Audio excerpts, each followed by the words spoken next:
They told you power is something you earn out there, in money, in status, in influence. They told you it's something you chase, something you build, something others must recognize before it becomes. They believe they are reacting to life, but in reality, they are being controlled by it. Their thoughts are not their own. They are shaped by fear, by habit, by the expectations of others.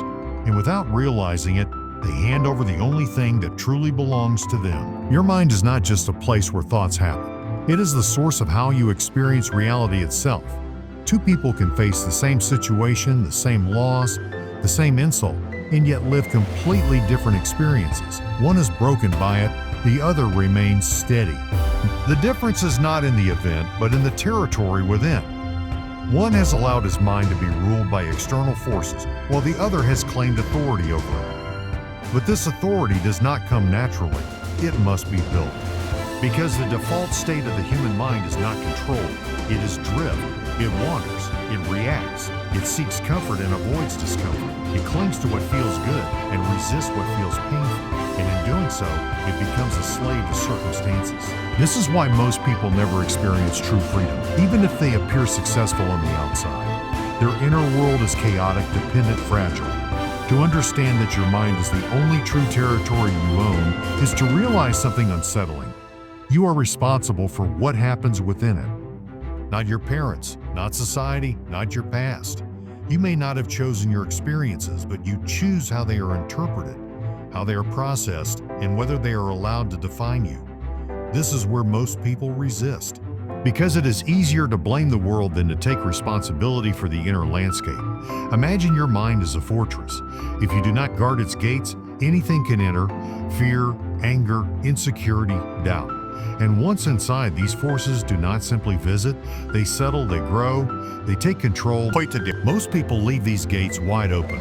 They consume without questioning, react without thinking, absorb without filtering. And then they wonder why their thoughts feel heavy, why their emotions feel overwhelming. But the moment you begin to see your mind as your territory, everything changes.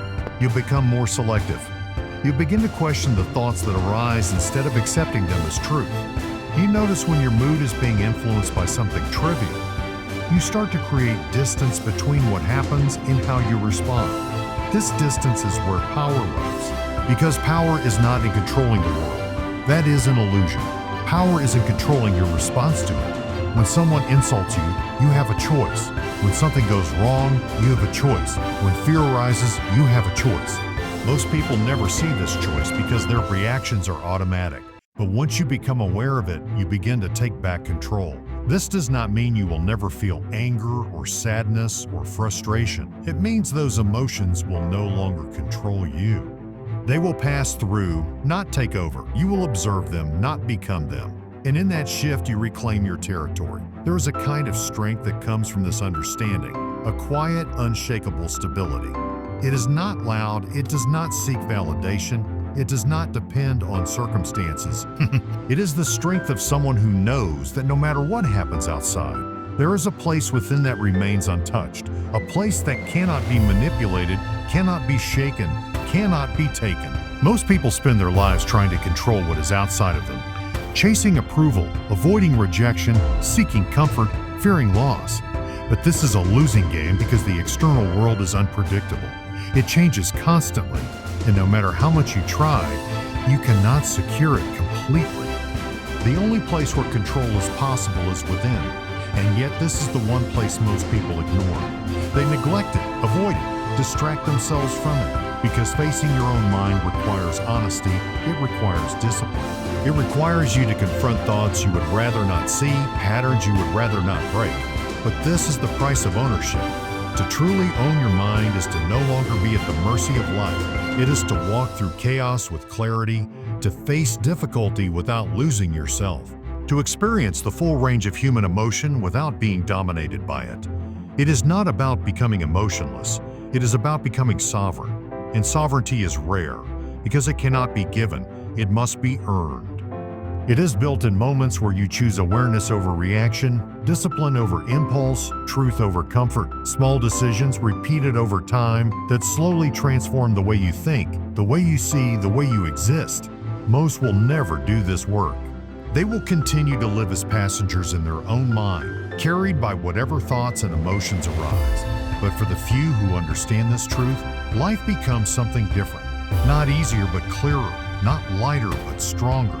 Because once you realize that your mind is the only true territory you own, you stop trying to control everything else and start mastering the one thing that actually matters. Marcus Aurelius returned to a single idea again and again in his reflections. If you are distressed by anything external, the pain is not due to the thing itself, but to your estimate of it. And this, you have the power to revoke. This insight is simple when read, but deeply unsettling when understood, because it shifts the weight of suffering away from the world and places it directly into your hands.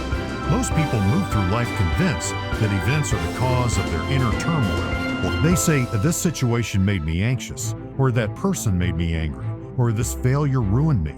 It feels true because the emotion follows the event so closely that it appears inseparable.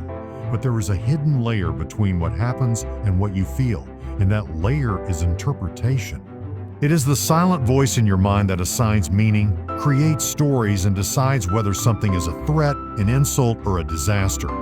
This voice operates so quickly, so automatically, that you rarely notice it. It tells you that a setback is proof you are not good enough. It tells you that someone else's success diminishes your own. It tells you that an insult defines your worth. And because you do not question it, you accept its conclusions as reality. But these conclusions are not facts. They are judgments. And judgments can be wrong, exaggerated, or entirely unnecessary. Consider two individuals facing the same loss. One collapses under the weight of it, replaying it endlessly in his mind, attaching it to his identity, allowing it to shape his future. The other feels the pain, acknowledges it, but refuses to let it define him. He sees it as a moment, not a verdict. The event is identical, but the suffering is not. What differs is not the external reality, but the internal interpretation. This is where the true source of suffering lies. Not in what happens, but in how the mind processes what happens. The untrained mind does not simply observe reality, it distorts it. It magnifies problems, predicts worst-case scenarios, and clings to negative experiences longer than necessary. It turns temporary discomfort into lasting distress. It takes a single moment and stretches it into a narrative that feels permanent. And yet this distortion feels natural. It feels justified because the mind is convincing. It presents its thoughts with certainty as if they are undeniable truths. But certainty does not equal accuracy. A thought can feel powerful and still be false. A reaction can feel justified and still be unnecessary. This is the illusion most people live under, that their first interpretation is the correct one. To break this illusion requires awareness. It requires you to pause, even briefly, and ask a simple question. Is this thought actually true, or is it just my interpretation? This question creates space, and in that space something remarkable happens. You realize that your thoughts are not commands you must obey, but suggestions you can examine. This is not about denying reality or pretending that pain does not exist. Pain is real, loss is real, difficulty is real. But suffering is what happens when the mind resists, exaggerates, or misinterprets that reality.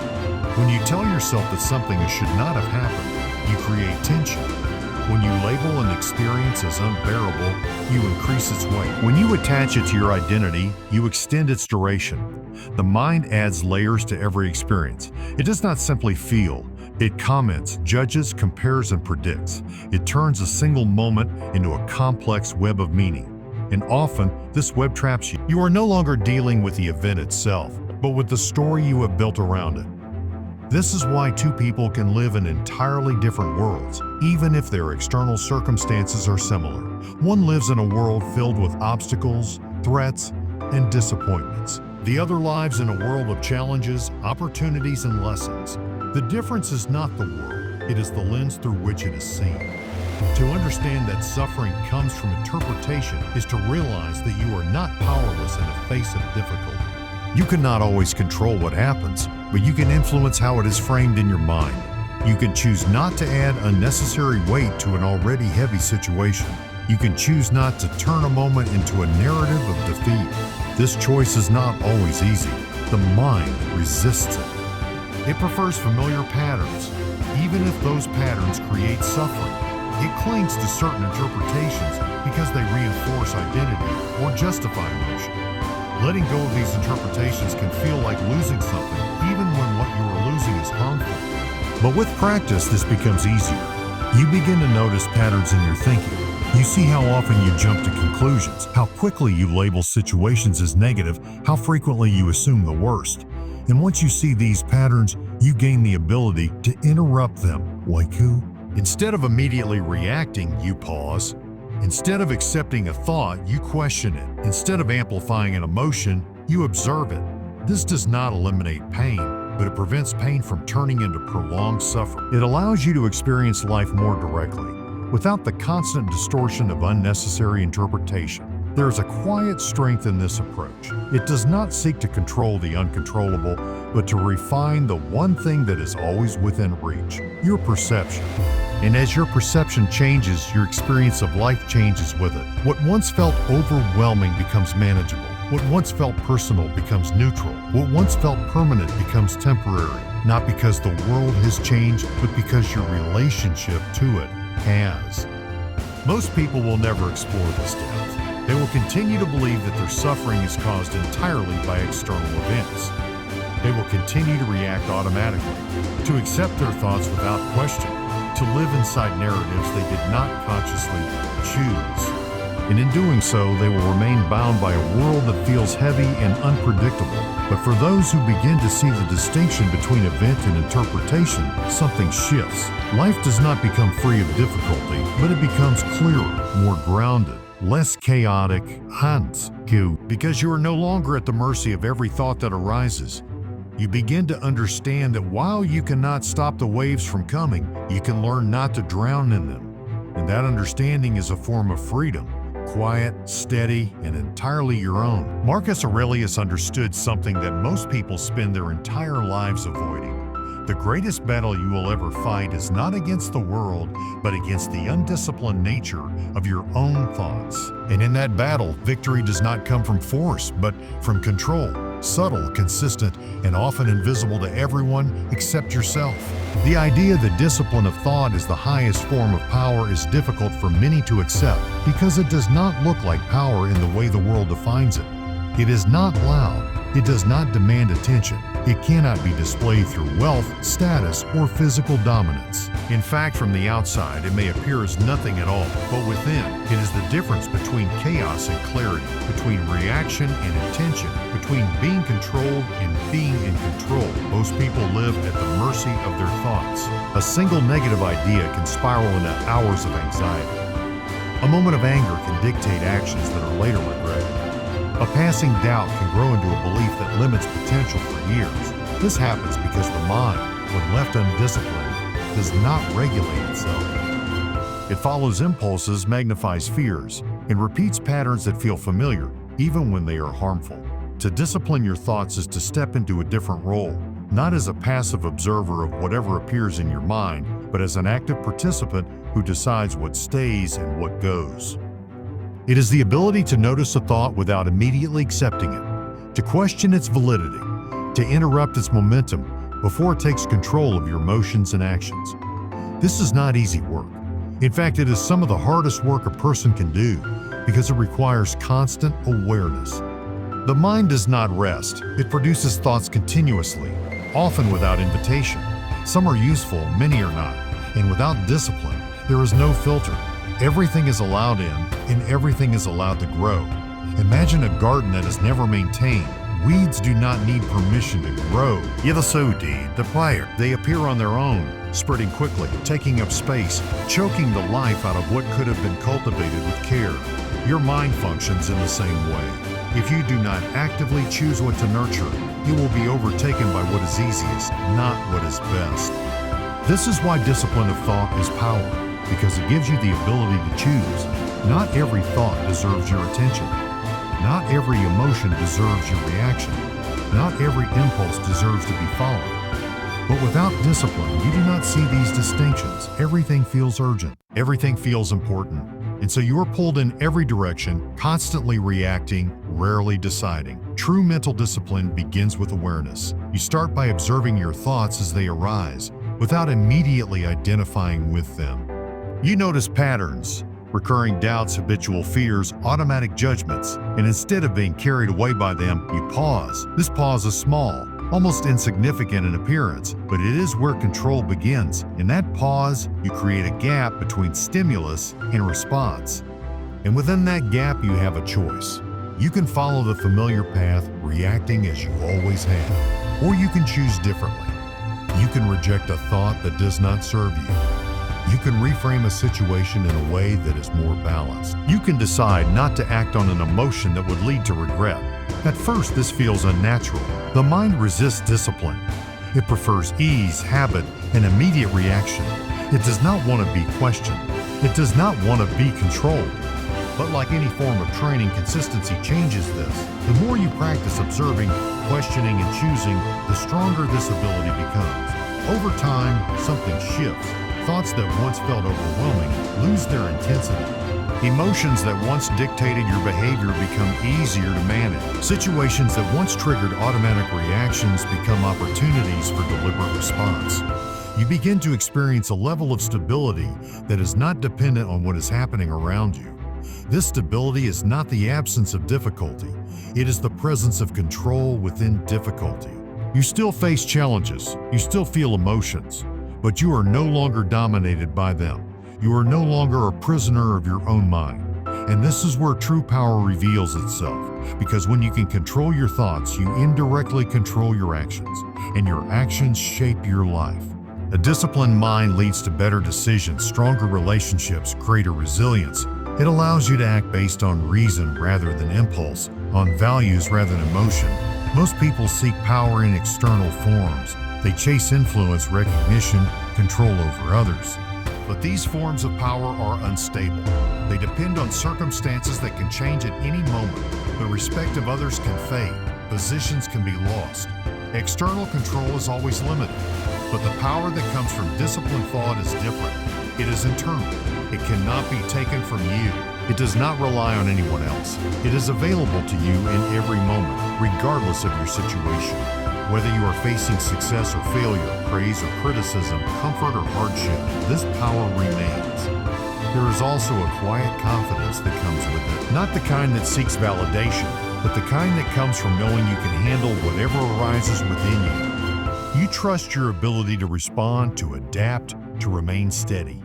And that trust changes how you move through the world. You become less reactive, less dependent on external approval, less shaken by uncertainty. You act with intention. You speak with clarity. You carry yourself with a calm that does not need to be proven. This is not something that can be imitated or faked. It is built through consistent discipline, through moments where you choose control over chaos. Most people will never reach this level, not because it is impossible, but because it requires effort that is not immediately rewarded. The results are gradual, often invisible at first. It is easier to follow impulses than to question them, easier to react than to pause, easier to let the mind wander than to guide it. But those who commit to this path experience something different, a sense of ownership over their inner world, a clarity that cuts through confusion, a strength that is not dependent on circumstances. They are not free from difficulty, but they are free from being controlled by it. And in a world where most are driven by unconscious patterns, where reactions are automatic and emotions are unchecked, this kind of discipline stands out. Not because it demands attention, but because it does not need to. It is quiet, steady, and deeply rooted. To master your thoughts is not to eliminate them, but to lead them. Not to suppress emotion, but to guide it. Not to become rigid, but to become aware.